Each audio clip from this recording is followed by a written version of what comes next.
Yeah, everyone, this is Thermite, and this is Chapter 1s, the series in which I read the very first chapter of multiple series and let you know how I feel about them. Today we're going over Chapter 1 of Magi, the Labyrinth of Magic, Gleipnir, and Kengan Asura. Before I begin, I do want to establish this is part 2 of a mini series I've been doing, in which one of my friends submitted 6 series, ranked them by most likely for me to pick up to least likely, with Kengan Asura as sort of a wild card at the very ends. And so I'm not going to talk about that through the reactions, just because that's kind of obnoxious. When I'm talking about a manga, you don't want me to also be talking about some other thing you don't know anything about. But so at the very end of this, I will do a segment where I bring up the first 3, which incidentally were No Guns Live, Dalkara, and Dorohedoro. And then from there, I'll talk about were there any common traits within these 6 series? Is this ranking accurate in regards to how much I enjoyed each of them? Does Tequila Zaku, my friend, have good tastes? We will see the answer to all of those. Anyways, let's jump right into Magi, the Labyrinth of Magic. I know nothing about the series, or very, very little, I should say. I do know that the main character's name is Aladdin. I know there's a spin-off that features someone else with a very, 1001 Nights name, very, Arabic name, but specifically one that I know I've heard from in, a fairy tale or something. And most of all, actually, I do know that it is one of the top 10, best-selling manga franchises in Japan as of 2018, which is pretty wild. Like, it is a very high profile series, but it never felt to me like one. I've heard people talk about it, but I assumed it was one of those series that, just kind of flows under the radar. Like, it's really good, but it's also very, obscure. Kind of like, Dorohedoro, for instance. I know, that's a series that a lot of people like, but I don't hear people talking about it a lot. I wouldn't say it's, a popular series, but apparently Magi is extremely popular. The art style looks really good as of the cover. It's a very crisp art style, very it doesn't look very distinctive as of late, but it is nice. And all the Arabic architecture is really cool. I do think the Middle East is a very underexplored place to do different series. To do series by from authors and writers and whatnot that are not originally from the Middle East. It's painfully underexplored. Anyways, let's jump right into this. Night 1, his name is Aladdin. I am really glad that was not a spoiler or anything. My king, O great magician, I'll grant your wish. Whether it be vast wealth, rule over millions of stars, or eternal life, tell me then, what is your wish? So, I mean, just from the name Aladdin, I didn't put a lot of thought into it before, but, I mean, I assume this is then a genie, that either he is working with a genie throughout the series, or he already met a genie, it gave him some powers or something, and now he uses those throughout the series. All right, man, this is real nice. I am a bit disappointed this is not, a series where the color pages are, in full color in the digital release, but that is that's an exceedingly rare thing to do anyways. I wasn't really expecting it. By the way, I do want to also establish right now that I know that Magi is owned by Shogakukan, which is a company in Japan that owns Shueisha as well as a couple of others. And I've had some problems on my channel with Shueisha series. So this chapter 1 is also a bit of a test to see will a Shogakukan series be taken down or is it safe? Okay, first of all, much smaller than I anticipated. He's real small. I guess from this shot and this one, it's hard to tell what size he is, but man, that's real small. Okay, I mean, this is a classic, you underestimated him moment. So what's he gonna do? Okay, not what I expected. So I guess his hands became super big, super muscly. These facial expressions are fantastic as well. What could that be?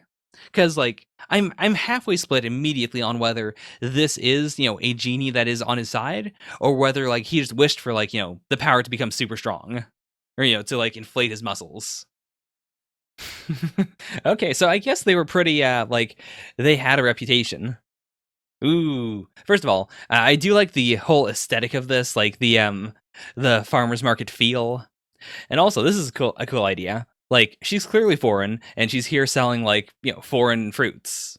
Fresh watermelon, snowmelon, white apricot, coconuts. It seems like she's pretty good at this. Okay, so it's her caravan slash, her father's caravan. And I guess Layla's just sort of a traveler, perhaps? Or like a freelancer? Or I guess freelancer is the wrong term for it, but like maybe these are her vegetables that she brought with her or something. Oh no. Oh no. Oh my gosh, he's so pudgy. Also, I just noticed he's eating the rind as well. Like he's biting right in. Huh. Oh boy. Yeah, okay. Now what? What you gonna do? Now you work 3 days for us for free. Yeah, fair. Honestly, fair. Like these are exotic fruits. Presumably, they're going to. Sorry, I jumped in the wrong direction. I meant to jump back. But yeah, like presumably these are like relatively expensive. It's a bazaar. People gather at oases for water and establish towns. Then caravans like ours travel here in a bazaar forms. Are they generally like caravan focused? I guess they are. I've always considered a bazaar to be more of a stable location. Like the bazaar district just always has the same stops. Whereas like I guess this is more like a farmer's market then. Like, caravans actually go in and they sell their stuff and then they leave. Like that feels more farmer's market-y to me than like a bazaar.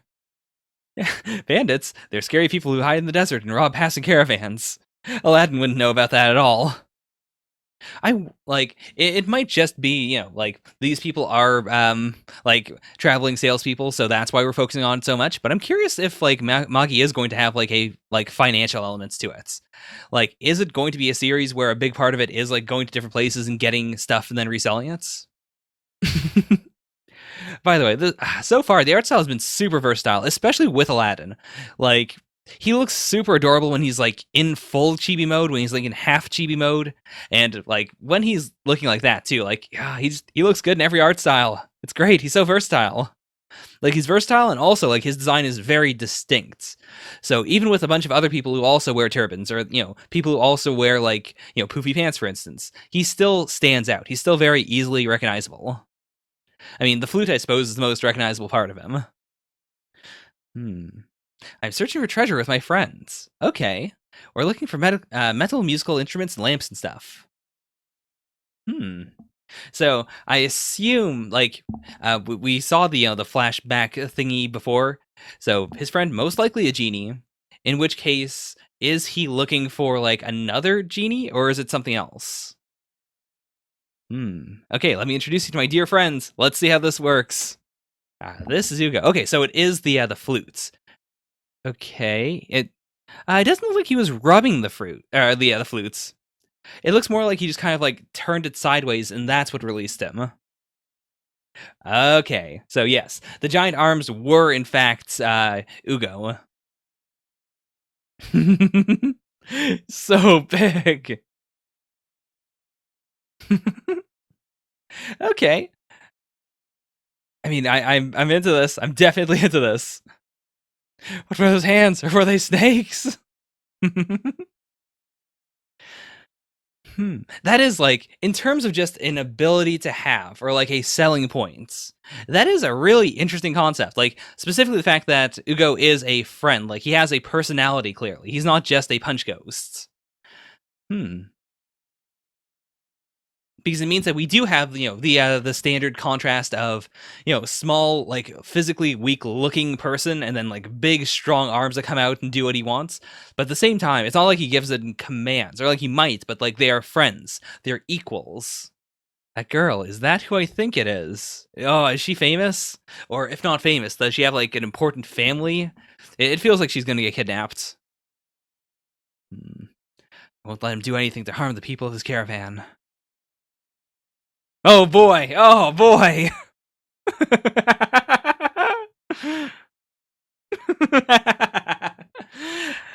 I mean, from the way it's portrayed, it feels like this is supposed to be purely innocence, but I can't tell. It's also just a powerful move to straight up say, like, hey, I want someone soft, so I decided to snuggle up with this girl with big breasts. She's the first person I could call a friend. And it does seem like she is extremely loyal to the caravan, so makes sense. That's why I want to protect her and the caravan, make them happy. Aww. Ah, it's too cute. It's so fluffy. Okay, the next day. What's this? I mean, I guess these are the people who are going to kidnap her? Huh? Who are these shaggy brutes? Oh, she's a bandit. Okay. I mean, from what we've seen before, like, first of all, powerful twists, especially since, like, throughout the chapter, she's been the proactive one. Like, she's been the one who has, like, proactively tried to stop bad things from happening to the caravan. But also, like, especially with this scene, like, I'm very split as to whether this is a long con or not. It might be. Like, it could be. We could, like, have this be a big moment where Aladdin realizes, like, oh wow, you can't trust everyone. Or even it could be like a moment of insight. Like, the reason why he didn't cuddle up to her was because he knew she was evil. Or alternatively, it could be that, yeah, like she used to be a bandit, but now she isn't. Like, because even up to this, like, up to the moment right before the twists, this can be interpreted both ways. It can be interpreted as, like, she wants them to use Ruth 4 because, like, there's a bandit set up there, they're going to attack them. Or it could be the other way around of she knows Route 3 has bandits on it, but she can't say why she knows that for certain. She pretended to collapse in order to join your caravan and then led you straight to us. Okay, yeah, we did set it up. Hmm. I used to be bad, but I changed when I made a friend. I'm not faking anymore. Yeah, I mean, based on the setup, I do believe her. But I get it. I get why they would not want to trust her, especially after this. But then again, it is also a he said, she said moment. Like, this is showing that they outright believe a bunch of random bandits more than they believe her immediately. Okay, so I mean, I guess this is, the big reveal. If they take Route 3 and they get attacked, then they know, like, not for certain, but they know that, okay, she at least isn't affiliated with these bandits in particular. But you'll die. If losing a friend's trust this one time makes you so sad, then doing this over and over will kill you. Ugh. I mean, first of all, he's got powerful empathy to immediately look through her to understand, like, yeah, you're hurting inside, you're hurting a lot. And to just confront her so bluntly over it, too. Like, it's blunt, but it's not unkind. He's very honest without being, like, a jerk about it, which is a nice balance. Okay, we can catch up. I mean, I guess if he uses the arms to just, propel themselves forward real fast. And yep, they got caught by bandits. Okay. I won't let you hurt Layla's friends. Okay. Jeez. So, I was split 50-50 on whether it was going to be is his body modified, or like I assumed the joke was going to be he's riding on top of the genie, and so like this just makes it look like it's one body, but nope, it is one body. In that case, like during the that moment where we couldn't see what was going on with his body, but we did see the giant arms. Like, were the arms coming out of the flute, or were those actually his arms? It seems like both of them are possible things. Oh no, it isn't. Never mind. The body's coming from that flute. So he's just being like dragged along. That also means, I guess, that we're not going to see the genie's head. Like, it's just a stump. Yep, it's a djinn. It's the djinn's metal vessel. Yeah, I've heard quite a bit about djinn in general, mostly from like, I mean, you've got the 1001 Nights, of course. You've got like Islamic mythology with where they are like these fire spirits that walk the earth. There's a lot of good lore about Jinn that you can draw on, so real excited they're a part of the series. Everyone knows the story about one trapped in a metal vessel, but I didn't know it really existed. That's also interesting. Like, is this the Jinn though? Like, the one that's trapped, or is it like a class of them? They are looking for a metal vessel, so I guess they're looking for that one in particular. God, that impact. I've never heard of taking out a gang of bandits so easily, but these guys might be able to do it.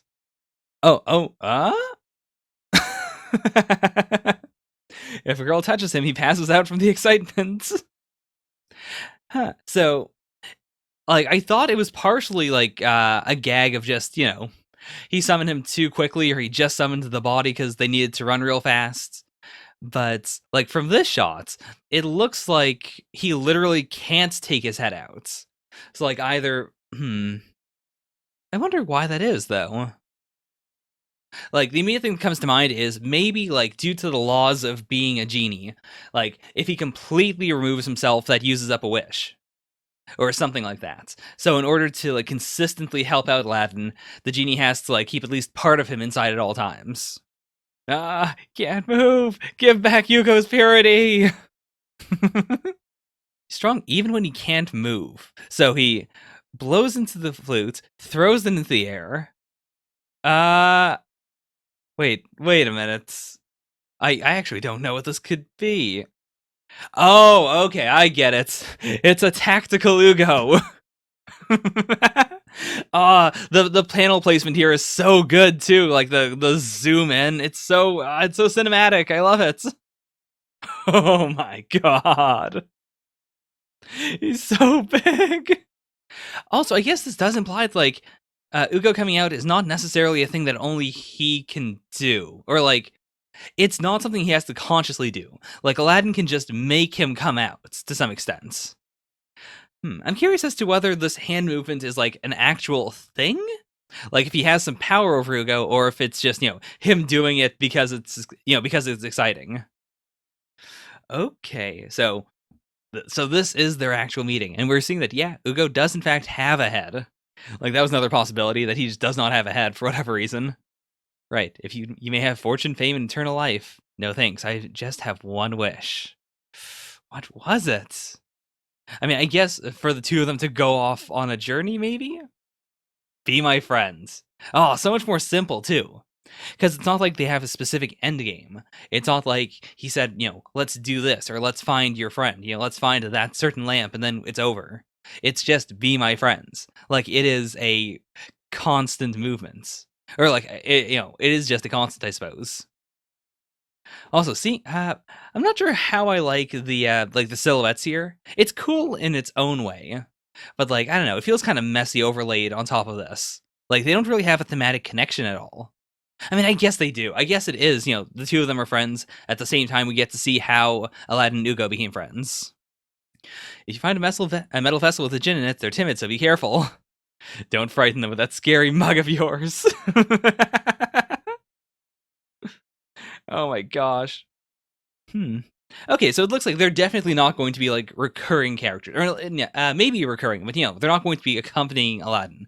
Aladdin is not going to be like with them for most of the series. This was just a a village of the week thing. Band gang destroyed again. Oh man, I guess I will read this as well because this is part of chapter 1. So 10 years before Magi, let's go back to when I first started drawing manga. I was the type of student to sit quietly in the corner of the classroom. Okay. In about my first year of high school, I started submitting manga manuscripts, and I submitted them to Weekly Shonen Jump. Night after night, I drew manuscripts at home. Then I snoozed away my days at school. I didn't tell my friends at school they wanted to be manga authored. Okay, so this is just like the start. Like this is an ongoing thing. We do know that Magi does not run and jump, but then again, this is also 10 years before Magi. So like, is Magi his first series, or like he did say, it's been a little while since I became a manga author. So, like it's possible that he's done like different series or just like one shots or something before then, and so he'll recap them here, or like maybe he had another series that was kind of shorts, or maybe this is his first, because I mean that's the thing, like 10 years, but I guess like we know he didn't end up running in Jump, so it could just be a thing of he spent a long time making submissions, doing a side job to earn money, and then eventually he got around to to success, perhaps.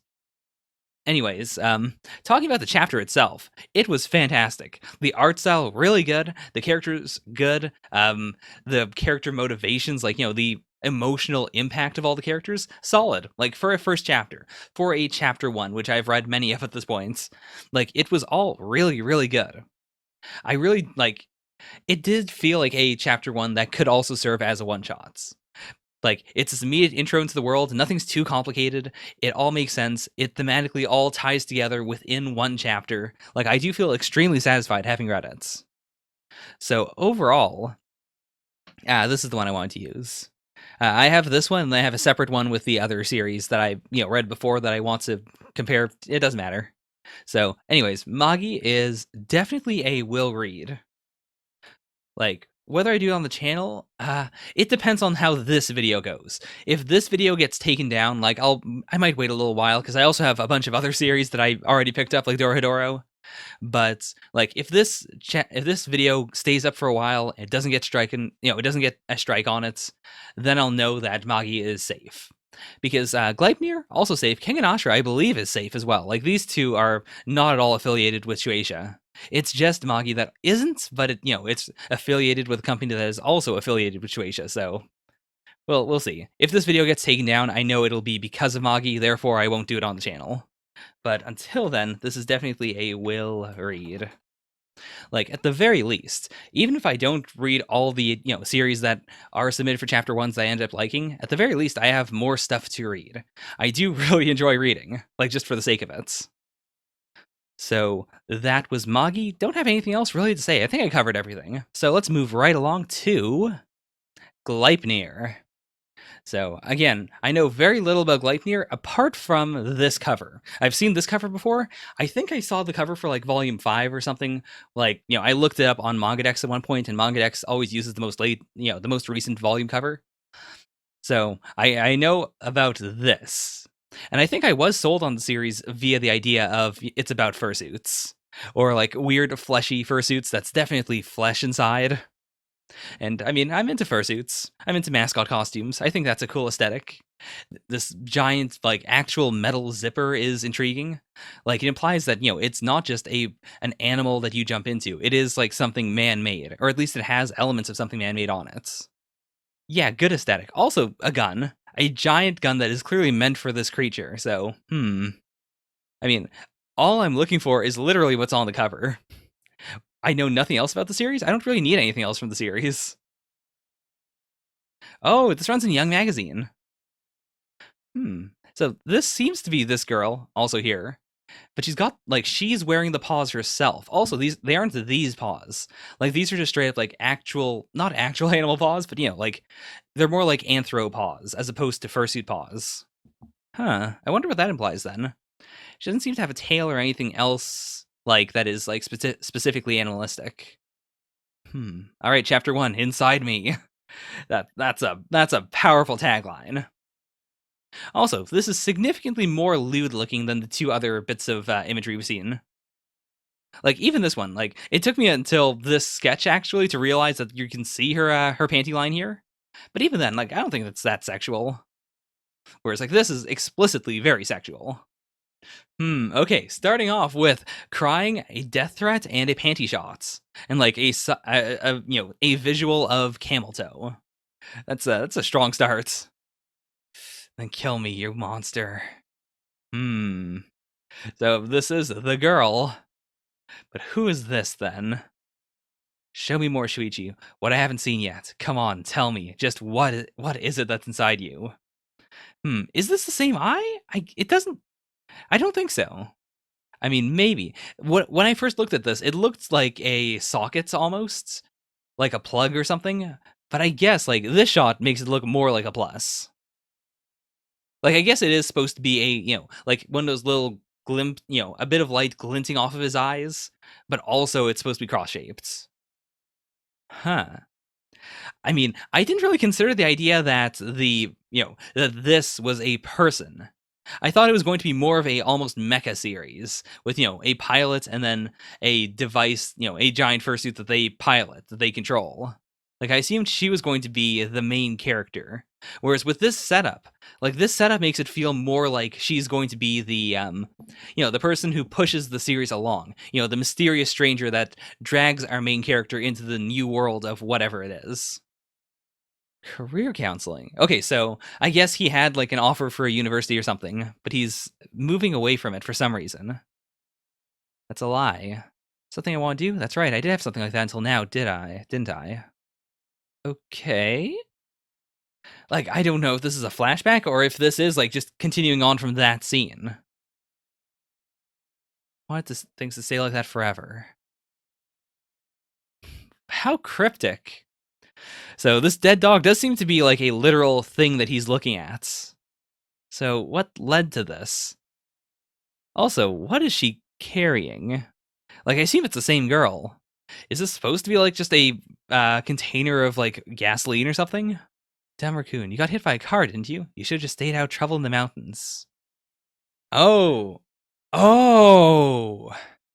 So she got the recommendation for university, but it's because he turned it down. Also, he does have a bandage on his nose. He didn't have that before, right? Oh, okay. It was because of the slap, I assume. I didn't consider that until right now. Like, because it seemed like such a random, goofy scene. Like, I didn't expect actual damage to happen. I'm just not human enough to deserve it, that's all. So he's super alienated. But again, is this because of the premise of the series, or was he like this prior to anything weird happening? So he smells the smoke of the fire, I guess. What should I do? Right, I should call 119. Is it this lady? Like, did she set this on fire for some reason? There's someone inside there. Even if I call them now, they won't make it in time. Can't. I shouldn't get involved.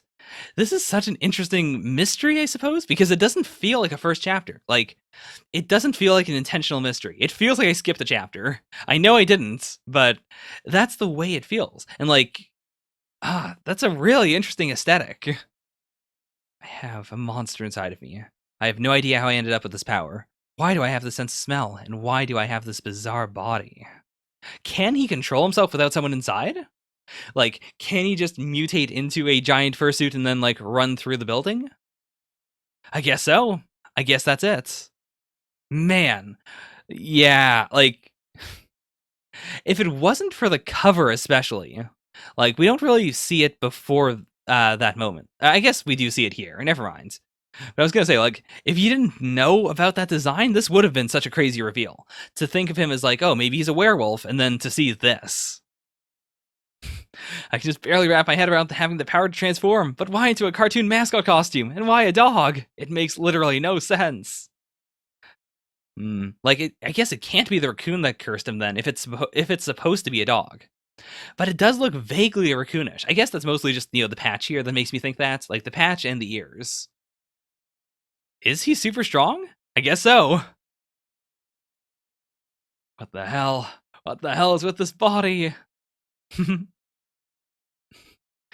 That's a neat way of putting it. Yeah, mascots are supposed to be good. Like, why does it disturb him so much? I get if he knows that he's hollow inside, I guess would be the real disturbing factor. Well, I guess it's disturbing if if your body changes into something like drastically non-human proportioned anyways. Like, even if you turned into like the Michelin Man or something, like, you would be most likely very freaked out by it just because you are not human. Like, you're not human and you're not like a thing that makes sense to turn into via like popular culture. Like, I think of most people that would turn into a werewolf would be less freaked out than someone turning into a mascot costume, because we do have this cultural understanding of like, werewolves exist, quote unquote. They exist in our fiction. So if you turned into a werewolf, you'd be more like ready to accept it than you would for a lot of other random transformations. What are you doing? Why? Everything up to here, I was completely like, yeah, fine, fair enough. But if the first few pages we saw were like a flash forward, this would definitely like explain why she's so pissed off. So she was playing dead, like, which makes sense. Like, she was freaked out; she didn't know what was going on. Huh? But then why? Like, because this I thought part of why she was pouring the gasoline was because of of him. Like, I thought that maybe what we saw was all happening in chronological order, and therefore she was like hiding evidence or something. But if that's not the case, I mean, I guess it could still be the case. Whatever it is, he doesn't know about it. It doesn't seem like there are any like clear clues. Yeah, I mean, that's a very relatable analogy. Like, I can't say I've done anything like that, like save someone from a burning shack or anything, but I've definitely had that moment of, oh, I was somewhere I wasn't supposed to, and now I'm missing something. Oh crap, what if this gets traced to me? But I assume she stole it then. Like, just to, like, keep tabs on him, or to, like, learn a little more about him, to figure out what school he goes to, perhaps? Why don't we talk? Because I'm very, very interested in monsters like you. Okay, that's an intriguing way to end things off. Like, I assume this is the start of chapter 2. It doesn't say chapter 2, but yeah, okay. So, interesting first chapter. I don't fully know what to make of it, but like, it is a good mystery in that sense. Like, it is very mysterious. There's not a whole lot to specifically go on. Like, even the raccoon, like, I'm not sure if this is supposed to be part of the explanation of how he got the powers, or if it's completely unrelated, if it's supposed to be like a loose metaphor for him. It is extremely intriguing. Not sure if I'm going to read it on the channel, but I do definitely want to read more. With this one, it specifically worries me a tiny bit just because it seems very edgy. Which is weird because, like, we haven't seen anything particularly edgy. Like, it's been pretty tame in terms of, like, explicit things shown. But at the same time, it has that edgy aesthetic to it. Like, we did see, not, like, graphic violence, but we did see, like, a very distinct, like, R18 panty shots.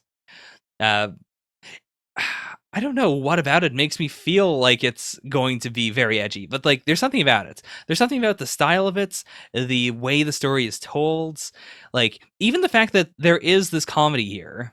Like it feels very like I've seen it so many different times with so many different creators.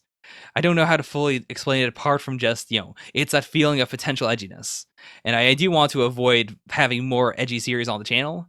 So I think I'm going to just outright say, we'll read off channel. It is subject to like, to how I feel. Like I probably will record the next couple, like the entire rest of this volume. But if I end up not thinking it deserves to go out, then I won't put it out. That said, like I like the aesthetics a lot. The core concept is really interesting. Not really attached to the characters at all, but for this kind of series, like you're supposed to be intrigued rather than like on anyone's side per se. And I think the series did a very good job of that. I do think that they're set up to have a very interesting dynamic with the flash forward of the two of them know about each other. They kind of like they understand each other. She is like interested in him, but in like a morbid way. She might be blackmailing him even. They might need to eventually be they need to understand each other well enough for him to let her into his body and vice versa. But even then, I could see them doing it under duress for the first couple times before they get used to it, or before something shows up that makes them like need to combine. But yeah, like I do like a lot about the series. It's just I don't think it's a good fit for the channel right now. So we'll leave it at that. And if the first reaction turns out really well, I probably will keep on going with it. So yeah, 2 out of 3 so far, batting really well. All we have now is Kengan Asura. So, doing chapter 1. This is volume 1 as well. I was told specifically start off with volume 1, chapter 1. There is a volume 0, but I didn't. I did download it actually because it was the first link I saw for the volume releases, but I didn't look at it. By the way, I do know this, like, even when the series was super duper ultra popular, I know very little about it apart from, like, it was very popular. The scan group was putting out, like, a chapter a day, which created a lot of momentum. It was either a chapter a day or it might have been, like, a chapter every couple of days, but, like, it was very consistent.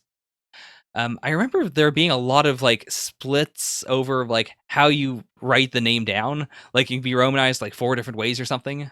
Even here, I can see 2 separate ways. I assume Asura is supposed to be the correct way. Like like the god of fighting. It is a writer artist pair, which is always a good sign. Table of contents is very, very simple. I don't know if that's actually the way it was in Japanese, or if the scan group decided to just scrap the actual table of contents and like fully retypeset their own. Maybe. But let's jump into it with chapter 1, Asura. I saw an empty, deserted lot behind the buildings where a duel is about to begin. Okay. So, big, big tough guy, and the guy who I assume is going to win this fight. A young man wearing a tracksuit and about his mid-20s. He seems to be somewhere around 180 centimeters tall, a full head shorter than his giant opponents. Okay. Yeah, this is pretty classic. So far, I like the art style well enough. It reminds me kind of like early Attack on Titan almost, with like how clean it is, slash the proportions of his face specifically. Like I guess the other two aren't very Attack on Titan-y at all. It's just our presumably main character. Okay. There's my face, my build. You got plenty of information to work with. If you just pay attention to it, you'd be able to tell that I ain't on the square and that I'm stronger than you, wouldn't you say? Okay, so he's a Yakuza too. Right. So now here's what you got wrong. You're stronger than me? Why don't you quit talking shit and come at me, you big tub of lard? Oh boy. Oh boy. Okay. Actually, I should say before I begin, like, of the very, very few things I know about the series, I do know it is a fighting series and that there is a tournament. I believe the tournament is most of the series, so I guess, like, I don't know if this is the main character or not. It's very possible that we'll hit, like, a bunch of contestants and then eventually get to, the proper tournaments, but maybe not. Like, especially with the first chapter, I would assume that this is, in fact, our main character. Okay. As the man threw off his shirt, his body seemed to grow in formidability. The sight of him seemed like just a statue of the Deva Kings. In fact, there was a Deva King on this man's back. Right, because he's Yakuza. He can get those tattoos. Doesn't look great, honestly. Like, not a super big fan of the art so far, but, like, it looks good enough. It is fine. It's just, like, it's not something I find extremely appealing, and it doesn't even have that Baki sense of, like, being so unappealing that it is appealing. But then again, it is the first chapter, and as I understand, Kengan Asura and the sequel have a lot of chapters. So he's weaving and dodging pretty easily, but the other guy is really strong. Like, not just strong, but genuinely fast. Like, this definitely is the setup of it's a very, braggy, unskilled guy versus a very not braggy, skilled guy.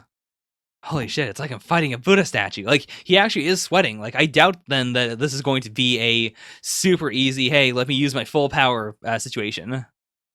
Okay, so it seems like our boy is very good at dodging, like extremely good at dodging, but he hasn't like thrown a punch yet. He's no match for him. A thin, delicate man easily defeats giants is a plot that abounds in fantasy, but in reality, strength and size are linked. The small are overwhelmed by the large, and the soft are overrun by the hard. That's what happens in the real world. And there's no place for fantasy in the real world. Oh boy.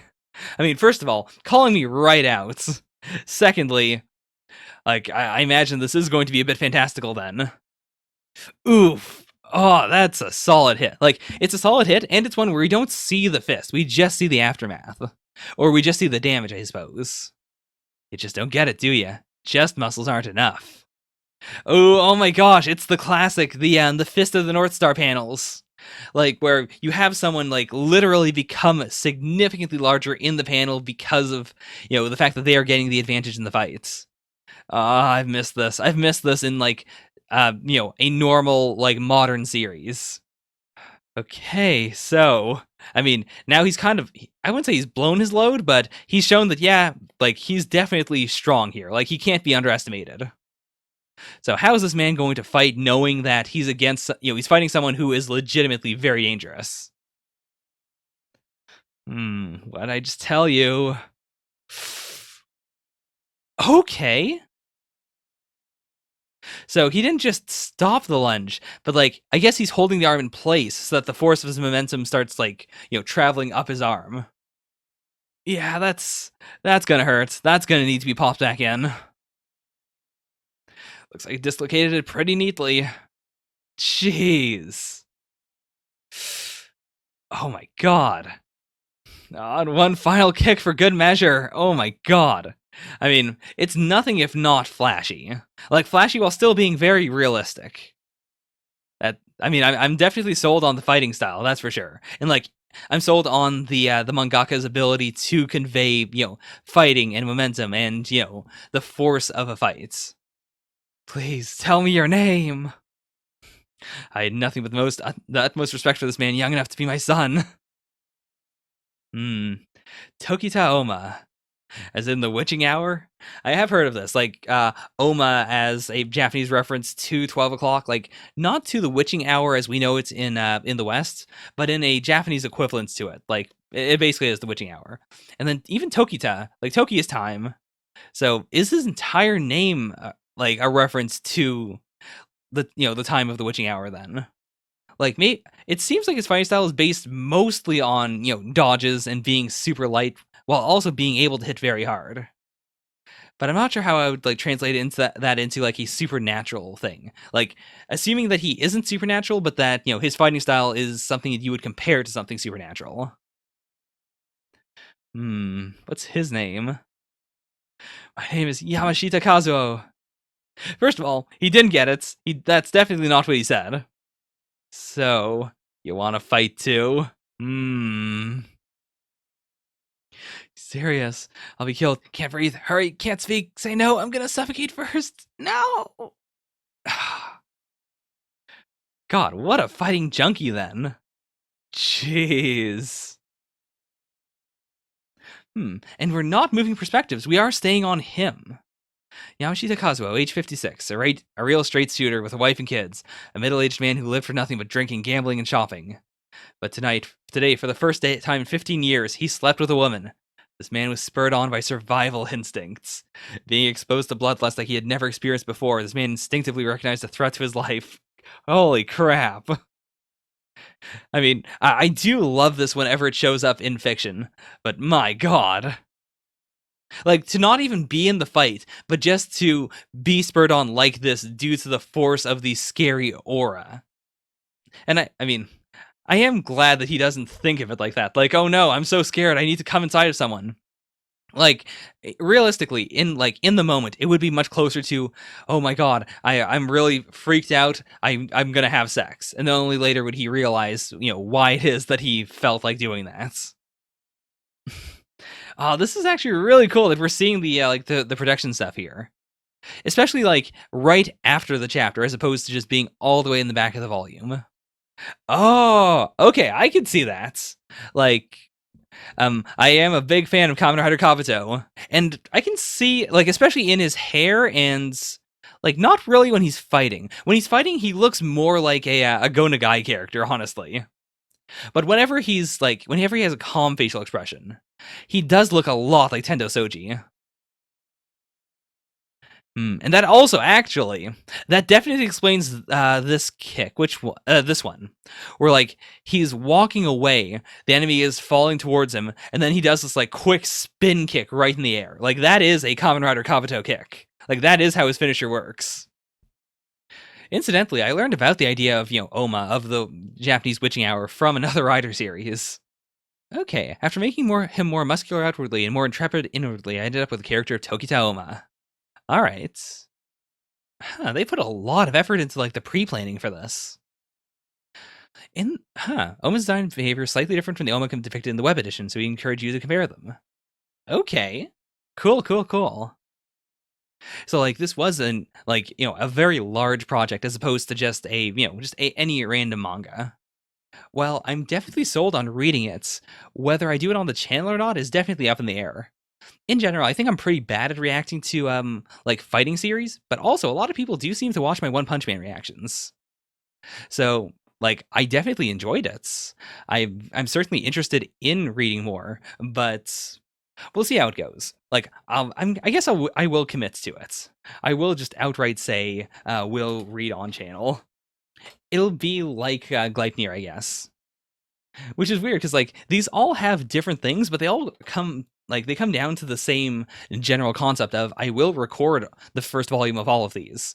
If I don't like that first volume reaction, it's not going up. If I do, it is going up. It'll be a reaction series. But yeah, like I could see this being an extremely fun series. It has been compared vaguely to Dragon Ball Multiverse to me, and I do like Multiverse a lot. Like, even besides the recurring, characters from a series I really like, just having, the idea of a pure fighting series is extremely exciting. I do think that is pretty cool. So, yeah, I guess that's it. Overall, final thoughts? Magi will read, Gleipnir will read off channel, Kengan Asura will read on channel. Now, you can leave right now if you didn't check out the first reaction, which was to No Guns Life, Dalkara, and Dorohedoro. Because I do want to talk about all of them as sort of like a combined project almost. Like overall, I would say that Tequila Zaku, my good friend who recommended all these series, has good tastes / knows what I enjoy, because all of these are things that I, at the very least, am going to continue reading. Whether I do them on the channel is still up in the air for some of them, but like Dalkar was a definitely will read on channel. Dorohedoro, basically a definitely will read on channel. Magi, I mean, half of the reason why I'm iffy about Magi is honestly just because of the publisher. But like, if we exclude that, if we just talk about it as a series, I'd love to read it on the channel. Gleipnir, definitely not, but then Kengan Asura definitely would, which is like that's easily 4 out of 6 series that I want to read on the channel immediately due to this. Like that's a good hit range. That's 66% right there. So yeah, thank you very much, Tequila Zaku. You did a good job. You have pretty good tastes. None of these series, by the way, had guys with heads that are not guy heads. I mean, I guess Gleipnir did, actually.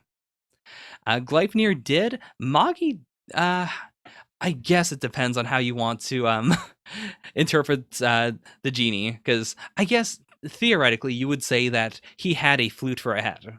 I assume that his head was in the flute. We did see his silhouettes, so we know that he has a normal head that just was not shown. But I guess I'll buy it as just he has a flute head, and therefore he counts as a guy with a not guy head. So the only one here that did not have a guy with a not guy head at all was Kengan Asura. But the head he had was a very nice head. It was the head of a character / person that I really, really like. Or at least, it's based on it. It's not completely like Tendo Sochi's head. Like, there are distinct visual differences, but the same feel is there for sure. All right, well, that was chapter 1's. Good time. I've got a whole lot of series to pick up. I have no promises as to how I'll pick them up / like at what point I will do them. If I have a schedule, nah, not promising anything. Still very much on the job hunt, and therefore I don't want to like try to make my channel professional in any way whatsoever. But definitely do expect some Dalkara pretty soon. Dorohedoro, I do want to just do at least 1 or 2 of those pretty soon. And then because part 1 came out so early compared to part 2, I'll probably wait a bit and then do at least Kengan Asura. And then by that point, like if it's 2 or 3 weeks and that this thing that you're watching right now is still up, then I'll probably feel that it's safe to do Magi as well. But all right. And also, I mean, the more series I do, like the slower it will be to do each one. So I might also consider the idea of just doing 2 of them, like just Dalkara and Kengan Asura, and then once I'm done one of them, I'll sub in another, perhaps. At the very least, I think I'm done with chapter 1s for a little bit of time. I've got, enough new series. I don't want to accidentally pile on more. So anyways, thank you all so very much for watching. This was a super duper fun time. If you have any other suggestions for chapter 1s, leave them in the comments. I make no promises as to when I'll get to them, but I will get to them. I do put them all in a list.